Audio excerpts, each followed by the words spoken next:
कुछ लोग मेरा मजाक उड़ाते हैं जब मैं उन्हें बताती हूँ कि मेरी शादी के एक हफ्ते बाद ही मैंने अपने पति को तलाक दे दिया था।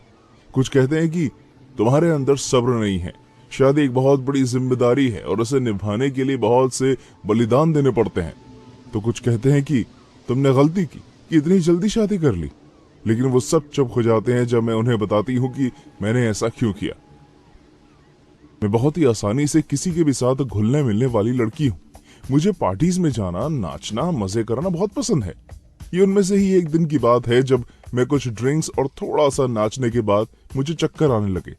ऐसा पहले कभी नहीं हुआ था।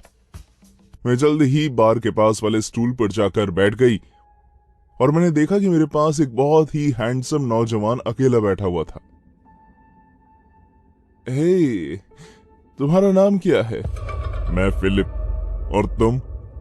उस रात के बाद जब हमने बातें की और काफी मजा किया, हम दोनों को एक साथ आने में वक्त नहीं लगा। फिलिप मेरे लिए बिल्कुल सही लड़का था, काइंड, केयरिंग और फनी। हालांकि उसे नए लोगों के बीच जाने में झिझक होती थी, इसलिए उसे बाहर जाना, लोगों से मिलना, उनसे बातें करना पसंद नहीं था। लेकिन उसे पता था कि मुझे ये पसंद है, इसलिए उसे कोई दिक्कत नहीं थी। कुछ ही महीनों में हम बहुत करीब आ गए। तुम मेरी पूरी दुनिया हो जान। ओह फिलिप, तुम कितने रोमांटिक हो। और मेरी बात अभी पूरी नहीं हुई। मुझे तुम्हारा ख्याल रखना पसंद है। मुझे इस बात से कोई फर्क नहीं पड़ता कि अगर तुम मेरे अलावा भी किसी और के बारे में सोचती हो तो, क्योंकि मैं सारा दिन बस तुम्हारे ही बारे में सोचता हूँ। मेरी जिंदगी में सिर्फ तुम ही हो जिसे मैं बेशुमार प्यार करता हूँ और करता रहूंगा। इसलिए मैं अपनी पूरी जिंदगी तुम्हारे साथ बिताना चाहता हूँ। क्या तुम मुझसे शादी करोगी? Oh my God, of course मैं करूंगी। मेरी शादी ठीक वैसे हुई जैसे मैंने सोचा था। यहाँ तक कि फिलिप ने मेरी हर छोटी छोटी ख्वाहिश का ख्याल रखा। उसने मेरी हर बात मानी। लेकिन जब हमने अपने हनीमून की बात की तो हालात पूरी तरह बदल गए। तुम किस जगह जाना चाहोगे? यूरोप शायद? मैं तो साउथ अमेरिका की किसी देश में जाने के लिए बहुत उत्सुक हूँ। या फिर हम इस देश से बाहर कहीं नहीं जाएंगे। हाँ, पर क्यों? मैं इसी देश के किसी दूसरे कोने में जाना चाहता हूँ। मैं गाड़ी चलाने के लिए तैयार हूँ, मुझे कोई ऐतराज नहीं। लेकिन क्या तुम्हें नहीं लगता कि उसमें तुम काफी थक जाओगे? शायद मैं पहले ही तुम्हारी हर बात मान चुका हूँ। शायद मुझे तुम्हें याद दिला देना चाहिए कि जिस तरह की शादी तुम चाहती थी उसमें कितना पैसा खर्च हुआ है। अब तुम्हें और क्या चाहिए? हमारा हनीमून इसी देश के अंदर होगा, समझी तुम? हाँ ठीक है, तुम्हें कोई जरूरत नहीं है। मुझे तो बस तुम्हारी ही चिंता हो रही थी। हाँ बिल्कुल, क्योंकि तुम तो दुनिया की सबसे प्यारी लड़की हो। उसने तय किया कि हम एक ऐसी जगह जाएंगे जहां पहुंचने में हमें कई दिन लगेंगे। लेकिन मुझे इस बात की कोई चिंता नहीं थी, क्योंकि फिलिप ने एक अच्छा प्लान बनाया था। वो पहले ही सोच चुका था कि हम फाइनल डेस्टिनेशन पर पहुंचने से पहले कहां खाएंगे, कहां रुकेंगे, और वो एक परफेक्ट प्लान था। पहले दिन हम घर से सुबह काफी जल्दी ही निकल गए थे। हम सुबह के नाश्ते, दोपहर के खाने और रात के खाने के लिए अलग अलग जगह रुके। जब तक हमने दोबारा चलना शुरू किया तब तक काफी अंधेरा हो चुका था और सड़क के किनारे पर लगी लाइट्स जल गई थी।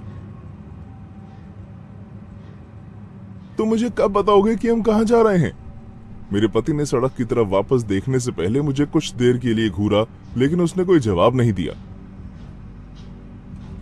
कम ऑन जान, मैं जानना चाहती हूँ, क्या इस बात को जानने के लिए मुझे 2 और दिन का इंतजार करना पड़ेगा? प्लीज। बस करो ब्लेयर, तो मुझे पागल कर रही। आखिर तुम इतने उतावली क्यों हो? सब्र करो कुछ देर के लिए। मैं तो बस जानना। मैं तुम्हें आखिर सरप्राइज देना चाहता हूँ। तुम्हें इतनी सी बात समझ में क्यों नहीं आती? तुम्हें इतना परेशान होने की जरूरत नहीं है, मैं तो बस मजाक। ये क्या कर रहा है? अचानक मेरे पति ने गाड़ी रोक दी। क्या? हमारे सामने एक आदमी था जो अपने हाथ में एक बच्चे की स्ट्रोलर लेकर हमारी गाड़ी की तरफ चल रहा था, जबकि मैं उसे ठीक से देख भी नहीं पा रही थी। बस मुझे इतना पता चल पा रहा था कि वो आदमी देखने में ताकतवर लग रहा था। उसके सर पर कोई बाल नहीं थे और उसने जो कपड़े पहने हुए थे वो इस मौसम के हिसाब से ठीक नहीं थे। वो अजनबी हमारे इतने करीब आ गया कि फिलिप गाड़ी को पीछे लेने लगा। फिलिप। मुझे समझ नहीं आ रहा था कि मेरे पति को इतनी हंसी क्यों आ रही थी। ये क्या बकवास है? फिलिप रुको, जरा देखो उसे। वो हंसते हुए गाड़ी को और पीछे लेने लगा।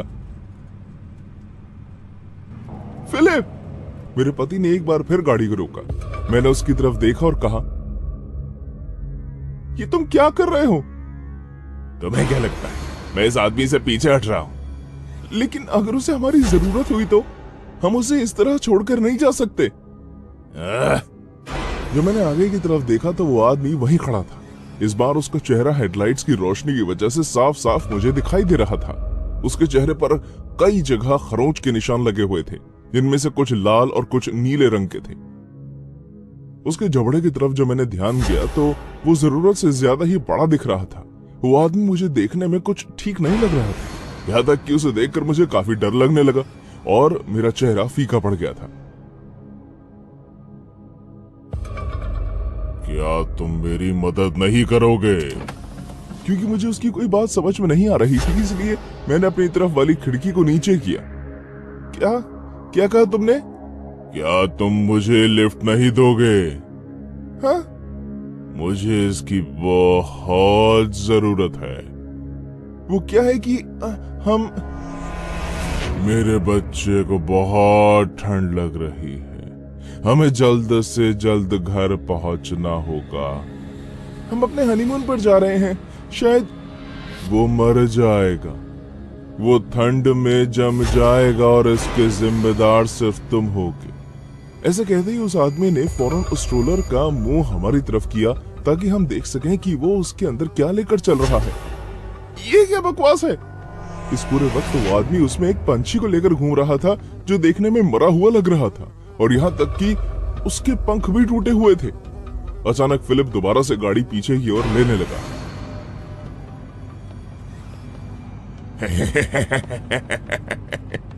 आखिर तुम इतना हंस क्यों रहे हो? बस एक ही पल के अंदर मेरे पति का चेहरा हंसी से बदलकर गुस्से वाला हो गया। क्या तुम्हें लगता है कि इस पागल को कोई याद करेगा? क्या? खैर, मुझे ऐसा बिल्कुल नहीं लगता। ऐसे कहते ही फिलिप ने पूरी स्पीड के साथ गाड़ी आगे बढ़ानी शुरू कर दी। ये तुम क्या कर रहे हो? उसने तुम्हें डराया है। लेकिन ऐसे तो तुम उसे जान से मार दोगे। रुक जाओ फिलिप। मैं नहीं रुकूंगा। Oh my God, oh my God, नहीं! बच्चे की स्ट्रोलर अब हमसे कुछ दूरी पर गिरी पड़ी थी, लेकिन वो आदमी हमें कहीं नहीं दिख रहा था। ये तुमने क्या किया? बाहर में जाओ। इस एक्सीडेंट की वजह से उस आदमी का जबड़ा पूरी तरह से हिल गया था, लेकिन मुझे वो दर्दनाक मंजर ज्यादा देर तक देखने की जरूरत नहीं पड़ी क्योंकि वो फिर से जमीन पर गिर गया था। ओह माय गॉड, मैंने गाड़ी से बाहर निकलने की कोशिश की, लेकिन फिलिप ने मेरा हाथ पकड़कर मुझे जबरदस्ती रोक लिया। आखिर तुम क्या करने के बारे में सोच रही हो? तुमने किसी के ऊपर गाड़ी चढ़ा दी है फिलिप। तुम मुझसे बचकर नहीं जा सकती। छोड़ो मेरा हाथ। मैंने उसकी एक आंख पर मुक्का मारने से पहले एक बार भी नहीं सोचा। तुम्हें हमेशा के लिए मेरे साथ रहना होगा और जरूरत पड़ी तो मैं तुम्हें फिर से ड्रग्स दूंगा। किस्मत से आसपास की दुकानों के लोगों ने उस रात मेरी मदद की। हालांकि मैं वहां थी, लेकिन फिर भी जो कुछ भी उस रात हुआ वो मेरे लिए यकीन करना बहुत ही मुश्किल था। मुझे जो भी जरूरत लगा मैंने किया। अब मैं उस आदमी के साथ डिवोर्स लेने की प्रोसेस में हूँ और मैं फिलिप के खिलाफ उस आदमी का कत्ल करने के लिए गवाही देने का इंतजार कर रही हूँ।